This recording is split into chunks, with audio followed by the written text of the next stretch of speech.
नमस्कार, आप कैथलबर्ग न्यूज देख रहे हैं। मैं हूं अजय। कैथलबर्ग न्यूज की इस लाइव की श्रृंखला में आप जुड़ चुके हैं और चूंकि हमारा आपसे वादा है कि जब तक छठे चरण का मतदान पूरा नहीं होता, इस लाइव की श्रृंखला को हम लगातार बनाए रखेंगे। 20 मई को लोकसभा चुनाव का 5वां चरण पूरा हो चुका है और 25 मई को छठा चरण है और इस बीच 1 जून को भी मतदान होना है जिसमें 7वां चरण है और इसके बाद 4 जून को परिणाम आएंगे पूरी की पूरी भारत की लोकसभा के। और इसके बाद डिसाइड होगा कि कौन सी पार्टी अगले 5 साल देश पर राज करेगी, शासन करेगी। और इसी बीच कुरुक्षेत्र लोकसभा की सीट पर तरह तरह की चर्चाएं चल रही हैं, कौन आगे कौन पीछे, हर दिन आए दिन समीकरण बदल रहे हैं और उन्हीं समीकरणों के बीच ये बात निकल कर आ रही है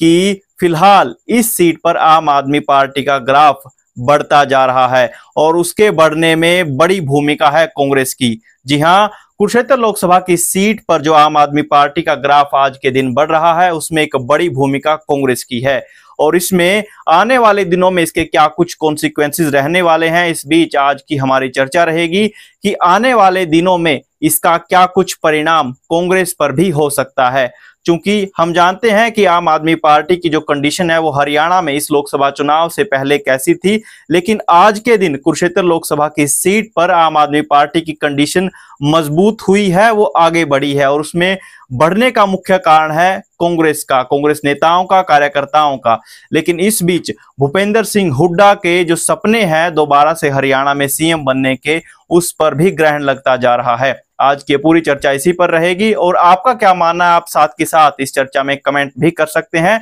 क्योंकि आम आदमी पार्टी का जो ग्राफ बढ़ा है उसमें आप भी मानोगे कि एक बड़ा कारण कांग्रेस का भी है। कांग्रेस के कार्यकर्ताओं ने, कांग्रेस के नेताओं ने जिस तरीके से आम आदमी पार्टी को इस कुरुक्षेत्र की लोकसभा में मजबूत किया है, उसके ग्राफ को बढ़ाया है, उसमें एक बड़ा कारण रहा है कांग्रेस के नेताओं और कार्यकर्ताओं का। इस बीच अगर इस सीट पर आम आदमी पार्टी अच्छा प्रदर्शन करती है तो आने वाले विधानसभा चुनाव पर भी उसका इंपैक्ट पड़ेगा।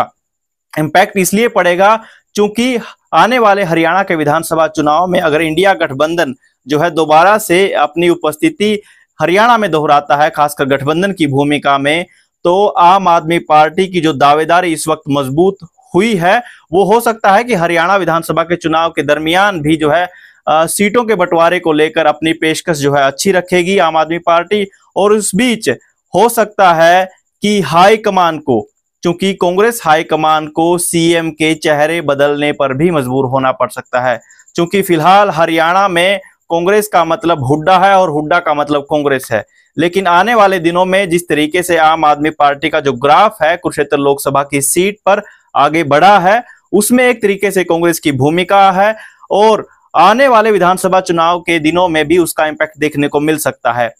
20 से 25 या 25 से 30 सीटों पर जो है आम आदमी पार्टी विधानसभा चुनाव के दौरान गठबंधन में अपनी दावेदारी ठोक सकती है और इस बीच यह कहना बिल्कुल मुनासिब होगा कि इस दावेदारी में कहीं ना कहीं भूपेंद्र सिंह हुड्डा भी पी सकते हैं या फिर हरियाणा के अंदर भूपेंद्र सिंह हुड्डा के दोबारा से सीएम बनने पर एक तरीके से ग्रहण भी लग सकता है। आपको पता है कि भूपेंद्र सिंह हुड्डा पहले भी हरियाणा के 2 बार सीएम रहे हैं और इस बीच आने वाले दिनों में एक बड़ा खेला भी होने जा रहा है। और उसी बीच कहीं ना कहीं चूंकि कुरुक्षेत्र लोकसभा की सीट पर यह देखा जा रहा है कि जो कांग्रेस का परंपरागत वोट बैंक है, जिसको समझा जाता है कि खेती किसानी वाला जो वोट बैंक है कांग्रेस का, वो फिलहाल आम आदमी पार्टी की तरफ खिसक रहा है या शिफ्ट हो रहा है, या एक तरीके से इसमें जो मुख्य भागीदारी खुद कांग्रेस के नेताओं की है, कांग्रेस के कार्यकर्ताओं की है कि वो खेती किसानी की आबादी पर या खेती किसानी से आने वाले समाज के लोगों को खुद सुनिश्चित कर रहे हैं कि वो आम आदमी पार्टी की तरफ वोट डालें। इस बीच जिस तरीके से आम आदमी पार्टी की तरफ ये जो जनाधार है, ये जो एक बड़ा वोट बैंक है जो उस तरफ शिफ्ट हो रहा है, तो आने वाले दिनों में आम आदमी पार्टी का ग्राफ अगर बढ़ेगा तो हरियाणा विधानसभा के अंदर अपनी सीटों की शेयरिंग को लेकर के एक बड़ा दावा पेश कर सकती है। और इस बीच कहीं ना कहीं क्योंकि आम आदमी पार्टी का जो गठबंधन है वो कांग्रेस से है ना कि हुड्डा से, आप इस चीज को बेहद सरलता से समझ सकते हैं कि आम आदमी पार्टी का जो गठबंधन है वो कांग्रेस से है ना कि हुड्डा से। अगर सीट शेयरिंग को लेकर हरियाणा विधानसभा के अंदर आम आदमी पार्टी एक अच्छी सीटों की पेशकश अगर दावेदारी ठोकती है तो इस बीच कांग्रेस हाईकमान को हरियाणा के अंदर कांग्रेस सीएम के चेहरे को बदलने को लेकर भी मजबूर होना पड़ सकता है, क्योंकि आम आदमी पार्टी का गठबंधन हाईकमान कांग्रेस हाईकमान से है और कांग्रेस हाईकमान का गठबंधन आम आदमी पार्टी से है। इस बीच आप साफ तौर पर इसमें जिन लोगों को ये उम्मीदें हैं, जिस किसान आबादी किसान बाहुल्य लोगों को ये उम्मीदें हैं कि भूपेंद्र सिंह हुड्डा को वो देखना चाहते हैं एज ए सीएम 2024 के अंदर, शायद उन सपनों पर पानी भी फिर सकता है। तो इस बीच कहीं ना कहीं ये कहना मुनासिब होगा कि आम आदमी पार्टी ने फिलहाल ऐसी परिस्थिति पैदा कर दी है कि पूरी कांग्रेस को एक तरीके से हरियाणा में हाईजैक कर लिया है और कांग्रेस के द्वारा जो है आम आदमी पार्टी का जो ग्राफ बढ़ाया गया है उसमें जो खामियाजा है, वो नुकसान है, भूपेंद्र सिंह हुड्डा को भी इसमें भुगतना पड़ सकता है। आपका इस पूरे मुद्दे पर क्या सोचना है, हमें कमेंट करके जरूर बताइए। आपकी भी हो सकता है कि हमारी राय से आप वाकिफ रखें या हमारी राय से आपकी राय अलग भी हो सकती है। इस बीच कांग्रेस हाईकमान किसको जो है सीएम के तौर पर प्रोजेक्ट कर सकती है, ये भी बातें चल रही हैं, ये चर्चाएं हैं। हो सकता है कि राहुल गांधी के करीबी लोगों का नाम इसमें शामिल हो, जैसे कि रणदीप सिंह सुरजेवाला, कुमारी सैलजा का भी नाम इसमें शामिल हो सकता है कि वो एज ए सीएम हरियाणा के अंदर उनको प्रोजेक्ट करें। लेकिन फिलहाल जो है जिस तरीके से आम आदमी पार्टी का ग्राफ बढ़ रहा है, उसकी वजह से कहीं ना कहीं दिक्कत भूपेंद्र सिंह हुड्डा को हो सकती है। पूर्व मुख्यमंत्री भूपेंद्र सिंह हुड्डा जो हरियाणा के अंदर सीएम के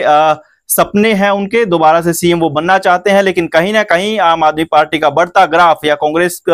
की लगातार जिस तरीके से जो परिस्थितियां उत्पन्न हो गई हैं, जो आम आदमी पार्टी की तरफ कांग्रेस का एक परंपरागत वोट बैंक है जो शिफ्ट होता जा रहा है कुरुक्षेत्र लोकसभा के अंदर, उसके परिणाम भविष्य के अंदर ये देखने को मिल सकते हैं कि विधानसभा के अंदर आम आदमी पार्टी एक अच्छी सीट शेयरिंग को लेकर जो है अपना दावा पेश कर सकती है, जिस बीच